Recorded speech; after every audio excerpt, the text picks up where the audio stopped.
গতকাল রাতে আমি কিছুটা নুডলস বয়েল করে না এরকম কন্টেনারের ভেতরে রেখে ফ্রিজের ভেতরে রেখে দিয়েছিলাম, তার সাথে কিছুটা সবজিও করে রেখেছিলাম কেটে, সেটাও আমি ফ্রিজে রেখে দিয়েছিলাম। কিন্তু আজকে সকালে যখন এগুলো বের করলাম আমার তো মাথায় হাত পড়ে গেছে, দেখি পুরোটাই বরফ হয়ে গেছে।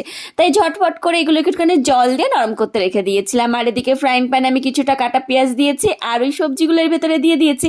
অনেকটা পরিমাণে কাঁচা লঙ্কা দিয়েছি, পরিমাণ মতো নুন, আর এখানে ম্যাগির যে মশলাটা থাকে না সেটা দিয়েছি। তারপরে এই সবজিগুলো একটু ভেজে নেওয়ার পরে এর ভেতরে ধনে জিরের গুঁড়ো দিয়েছি। আর এদিকে ম্যাগিটাও দেখুন আমার একদম ঝুরঝুরি হয়ে গেছে, ম্যাগিটা দিয়ে দিয়েছি।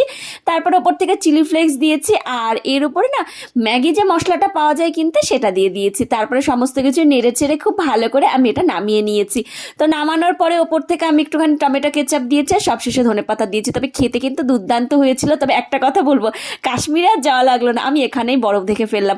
তো আপনাদের কেমন লাগলো এই খাবারটা অবশ্যই আমাকে কমেন্ট করে জানাবেন, আর এইভাবে একবার বাড়িতে করে দেখবেন, খুবই টেস্টি হয়। আমার তো ভীষণই ভালো লেগেছে, তাই